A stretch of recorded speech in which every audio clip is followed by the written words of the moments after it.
Bismillahirrahmanirrahim. Assalamualaikum warahmatullahi wabarakatuh. Innal hamdalillah nahmaduhu wa nasta'inuhu wa nastaghfiruhu wa nastahdihi wa na'udzu billahi min shururi anfusina wa min sayyiati a'malina may yahdihillahu fala mudilla lahu wa man yudlilhu fala hadiyalah. Asyhadu an la ilaha illallah wa asyhadu anna Muhammadan abduhu wa rasuluh alladzi la nabiyya wa la rasula ba'dah. Amma ba'du. Hadirin yang dirahmati Allah Subhanahu wa taala, pada kesempatan kali ini perkenalkan saya Gibraltar Kasyiful Haqi dari At-Taqi Ruqyah Center akan sedikit membahas tentang bagaimana caranya kita membuka aura wajah atau ruqyah kecantikan yang dianjurkan atau disunnahkan oleh Rasulullah Sallallahu Alaihi Wasallam.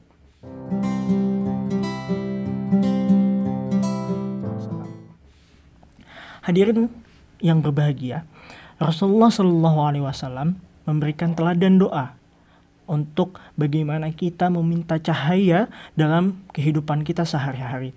Diceritakan dari Abdullah bin Abbas radhiyallahu anhu bahwa dia pernah tidur di dekat Rasulullah Shallallahu Alaihi Wasallam. Tiba-tiba Rasulullah Shallallahu Alaihi Wasallam bangun lalu bersiwak, kemudian berwudu. Selanjutnya beliau membaca surat Ali Imran ayat 190 hingga 200. Kemudian setelah selesai, Rasulullah melaksanakan sholat 2 rakaat, baik berdiri, ruku, dan sujud, semuanya dilakukan dalam waktu yang panjang. Kemudian hadirin yang berbahagia, selesai sholat 2 rakaat, Rasul tidur kembali. Hal itu dilakukannya sampai 3 kali. Sehingga ada total 6 rakaat yang semuanya ini dilakukan secara berkesinambungan, mulai dari bersiwak, kemudian berwudu, dan kemudian membaca ayat yang sama.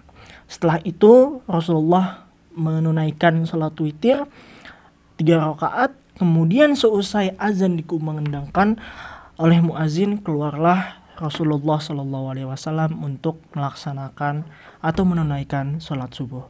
Kemudian beliau berdoa yang berbunyi, Allahumma ij'al fi qalbi nuran wa fi lisani nuran waj'al fi sam'i nuran waj'al fi basari nuran waj'al min khalfi nuran wa min amami nuran waj'al min fawqi nuran wa min tahti nuran Allahumma a'tini nuran, yang artinya adalah, ya Allah, jadikanlah di dalam hatiku cahaya dan dalam lisanku juga cahaya, jadikanlah di dalam pendengaranku cahaya dan di dalam penglihatanku cahaya.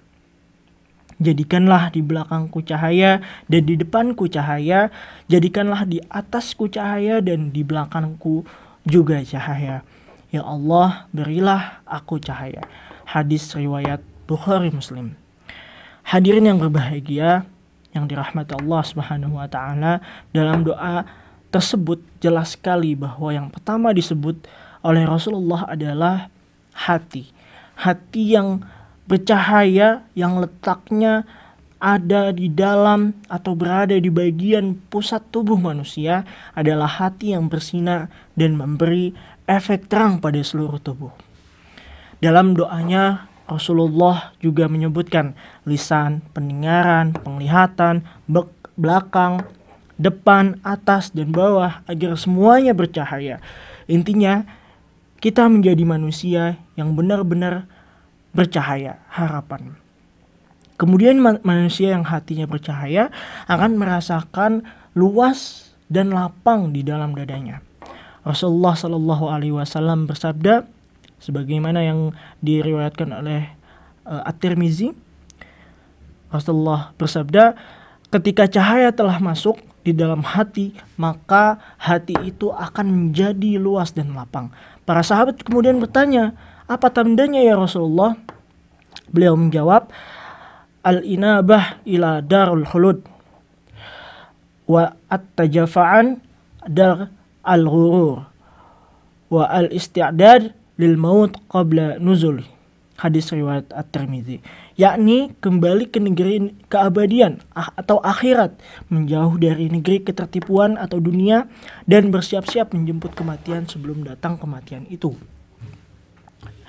Memang hadirin yang berbahagia, kita juga paham, kita juga meyakini, dan kita sadar bahwa menjadi manusia bercahaya memang tidak mudah.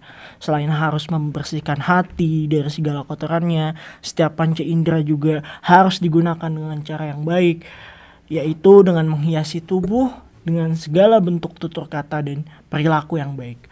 Dengan makna lain, jika cahaya identik dengan segala kebaikan, manusia yang bercahaya adalah manusia yang baik lahir dan batinnya.